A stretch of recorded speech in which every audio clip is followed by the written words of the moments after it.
அலட்சிய போக்கால் தகுதியற்ற பணியாளர்களை நியமித்ததால் வந்த விளைவு இன்றைக்கு பள்ளி குழந்தைகளை நாங்கள் எழுந்திருக்கின்றோம். இந்திய ரயில்வே துறை இதற்கு மேலும் தூங்காமல் அவர்களை கண்காணிப்பதற்கு ஒரு குழு அமைக்க வேண்டும். இழந்த அந்த குடும்பங்களுக்கு தகுதியான நிவாரணம் தர வேண்டும். இந்திய ரயில்வே துறையில் அந்த குடும்பத்தை சார்ந்தவர்களுக்கு ஒருவர்களுக்கு வேலை தர வேண்டும். அதே போல் அலட்சியமாக இருக்கின்ற அந்த கேட்டுகளை மாவட்ட நிர்வாகமும் காவல்துறையும் கண்காணிக்க வேண்டும். ஏனென்றால் எவ்வளவோ காவல்துறை இருக்கிறார்கள், ரிசர்வ் போலீஸ் இருக்கிறது. பள்ளி வாகனங்கள் கடந்து செல்கின்ற அந்த கேட்டில் ஒரு காவல்துறையை அந்த பள்ளி நேரங்களில் போட்டு கண்காணிக்க வேண்டும். Today early morning around 7:40 a.m.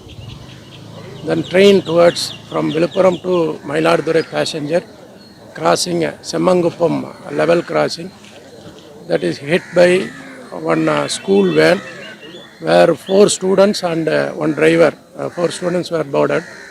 So in that one student died on the spot, another student was died in the hospital, so 2 casualties. So another 2 students and a driver is getting treatment in GH Kadalur. So further investigation is going on by railway police and railway authorities and state police also. So further what is the reason behind this, after investigation only we will get information.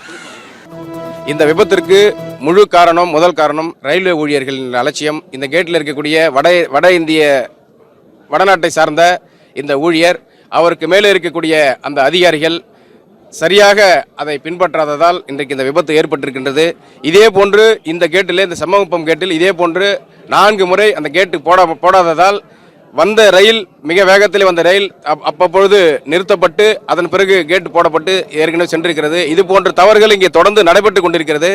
ஆனால் இதுவரை railway அரசாங்கம், railway இருக்கக்கூடிய அந்த அதிகாரிகள் எந்த நடவடிக்கையும் எடுக்காததால் இந்த விபத்து இங்கே நடைபெற்றிருக்கிறது. மேலும் இங்கே இந்த ரயில்வே கேட்டை கிராஸ் பண்ணுறதுக்கு முக்கிய காரணம், அங்கே நேஷனல் ஹைவே நகாய் அங்கே ரோடு போட்டதில் கிட்டத்தட்ட 20 ஊர்கள் அங்கே அந்த ரோடை கிராஸ் பண்ணி அந்தாண்ட கடக்கணும். அவங்க அந்த இடத்துல பார்த்தீங்கன்னா அவங்களுக்கு தேவையான அந்த மேம்பாலம் போடல, அவங்களுக்கான அந்த வழியை அங்கே விட்டு வைக்கல, நேரடியாக போட்டதால் எல்லாரும் ரயில்வே கேட்டை கிராஸ் பண்ண வேண்டியது இருக்குது. அதனால் இந்த விபத்து தொடர்ந்து நடைபெற்று கொண்டிருக்கிறது. இந்த கிராமத்தின் சார்பாக மாவட்ட ஆட்சியர்லேருந்து நகாய் அதிகாரிலேருந்து எல்லார்ட்டையும் போய் மனு கொடுத்தோம். யாரும் இதுவரையில் வந்து கூட அதை இன்னும் பார்க்கல. இந்த விபத்துக்கு முதல் காரணம், முக்கிய காரணம் இந்த ரயில்வே ஊழியர்களுடைய அலட்சிய போக்கு. மாவட்ட நிர்வாகம் அந்த நகாய் சாலையில் அதையும் பார்வையிட்டு மக்களுக்கான போக்குவரத்தை அங்கே சரி செய்து கொடுக்க வேண்டும். அங்கே ரோட்டில் சரி வழி இல்லாதால் தான் ரயில்வே கிராஸ் பண்ண வந்தாங்க. அதில் நடந்த விபத்து இது.